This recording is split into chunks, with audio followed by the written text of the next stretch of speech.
I've seen, I've had shamanic visions of the future. Okay. I knew Barack Obama was going to be president in 2004. And you can ask my family. I was telling everybody. Is it just because he gave that impressive speech at the DNC? No, dude. I'm talking like a shamanic vision. I knew that he was going to be president. I knew he was going to create a caliphate in the Middle East with 10 countries, 10 Islamic countries. You can ask my brother. Okay. I'm telling you. So I've seen these visions. I've seen things. All right.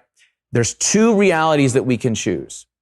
One is the transhumanist reality, where we surrender our God-given rights to these globalists, and we create a race of synthetic humans based on cloning and geoengineering and stuff like that. The planet itself, the pollutants don't stop. They just keep on spreading and spreading and spreading. They bioaccumulate in the system, in the ecosystem. They destroy the water and the air. They destroy the soil. They destroy the food. And then eventually we have a Borg hive mind of AI-controlled synthetic human beings living on a radioactive rock. All right. And we don't have a seventh generation and the earth goes extinct. Okay. That's one route. The other route is we awaken. We, more than this 5% that say no to the mass formation hypnosis, say no, we're not doing this. We are spiritual beings. We are connected to God. We have God-given rights. You don't get to tell us what to do. This is our planet, and you, sir, do not get to tell us how to live on it, right?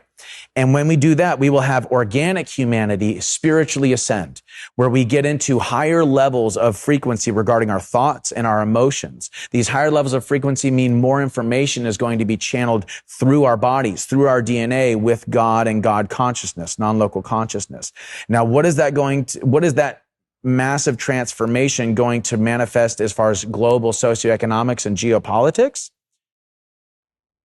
Nikola Tesla in the early 1900s invented an infinite free, clean, wireless tower for distributing energy. And it was built on the electromagnetic ley lines. And it amplifies the positive and negative charge on these electromagnetic ley lines to a certain radius around the tower that gives people infinite free, clean, wireless electricity.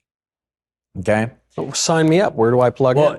Dude, that's the question. Now, why don't people know about this? Because JP Morgan, the Rockefellers, all of the big bankers at the time suppressed this technology because they wanted to make money off of charging people for electricity. They wanted to make money off of oil. You see what I'm saying? They wanted to make money off of owning and controlling, full spectrum dominance, all of the resources and all of the labor in the country and on the planet. Nikola Tesla's invention is the antithesis of that.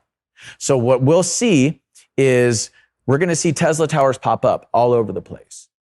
And we're going to see war become obsolete because all of our wars are over resources. So if we make resources infinite, war is obsolete. So it will give us infinite free, clean, wireless electricity, a new form of communication, and both of these together is going to create economic surplus, right? It will make war obsolete. And it can also allow us to purify the environment so we can get rid of the bioengineering, stratospheric aerosol injections and all of the soft metals and barium and aluminum stuff in the atmosphere. We can also use it to help plants grow. So agriculture can be like through the roof because you can use these frequencies to help plants to grow like that. Okay. You can also use it to neutralize pollution through combining these frequencies with bioremediation and fungus that eat radioactive material or eat contaminated soil with like diesel fuel and stuff like that. Okay. What I'm talking about is a real ecological evolution, a real agricultural evolution, a energetic evolution. And so the evolution of our minds is going to manifest as an evolution in technological innovation and as regards to medicine as well. Dr. Rife, that's R-I-F-E, Royal Raymond Rife. In the 1930s, he was working with Nikola Tesla on creating a machine that could destroy disease and viruses and cancer cells and all that stuff with sound and frequency.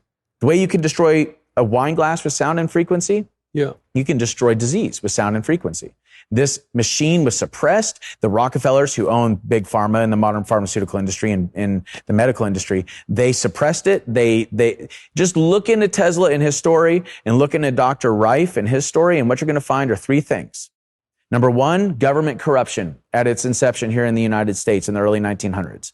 Number two, you're going to find all of the uses for the devices that these men made, how it could transform agriculture, transform communications, transform energy, transform weather manipulation and purifying ecosystems, how it could change our entire global grid system. And then lastly, and this is the most important part, and this kind of comes back to this idea of bridging the physical and the metaphysical, like what you were talking about, okay? Nikola Tesla said, if you want to understand the secrets of the universe, think in terms of energy, frequency, and vibration, okay?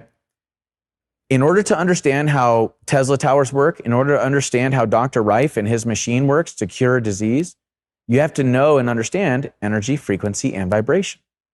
So as people research this stuff, not only do they uncover government corruption, not only do they see the tools that we could use to free ourselves forever and purify the planet, but they also see the secrets of the universe and they unfold before people.